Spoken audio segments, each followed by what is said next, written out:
안녕하세요, 술미녀입니다. 오늘은 카발란을 마셔보면서 이야기를 해볼게요.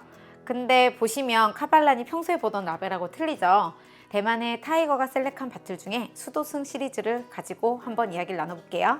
수도승 시리즈 1은 올로로소 쉐리 캐스크에서 5년 숙성 54.8도 203병 출시했고, 수도승 시리즈 2번은 비노바리크에서 7년 4개월 숙성 58.6도 187병 출시.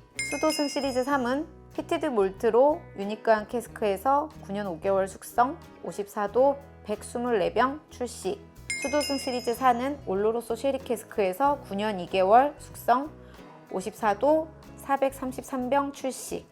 지금 내가 가지고 있는 수도승 시리즈가 총 4가지인데 1번은 오늘 못 마셔볼 것 같아. 왜냐면 이게 첫 번째로 나온 거여서 가지고 있는 사람이 극히 드물기도 하고 그냥 보여주기만 할게.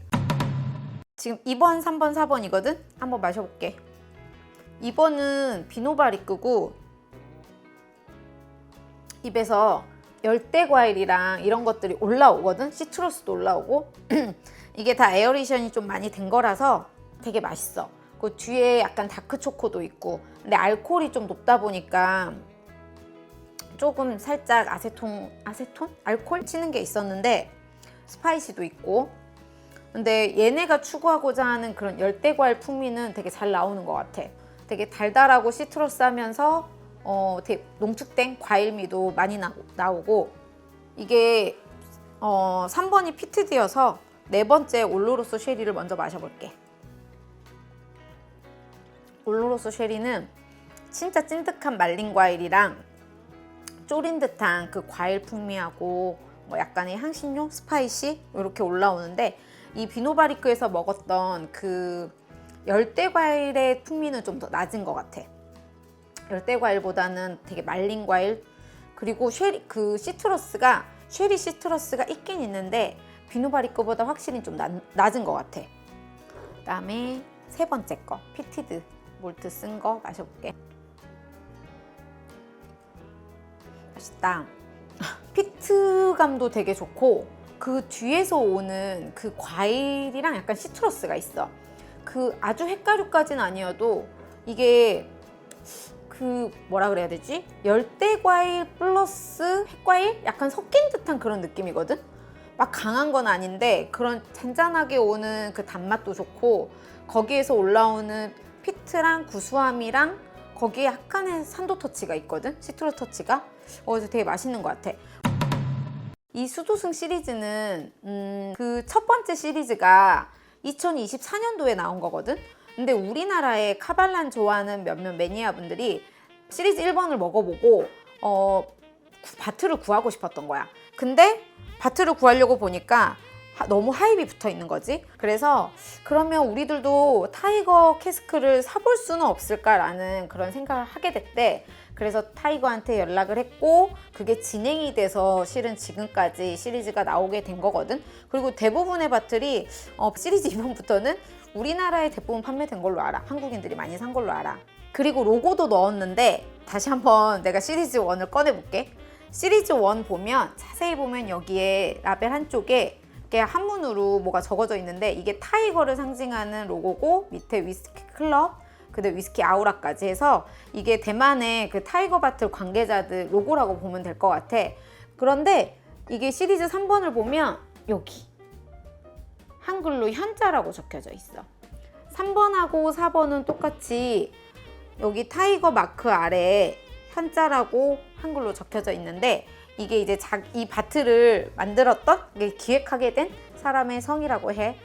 그리고 시리즈 2번도 실은 넣고 싶었는데 로고를 만들 시간이 좀 부족했대. 그래서 수입하는데, 그리고 이 바틀을 진행하게 만들어준, 도와준 지인의 매장 이름을 넣었다고 해. 보틀즈라고 있거든. 거기 매장 이름을 넣었고, 이렇게 해서 약간 매니아들이 타이거 수도승 시리즈를 만들 수 있게 만들었던 것 같아.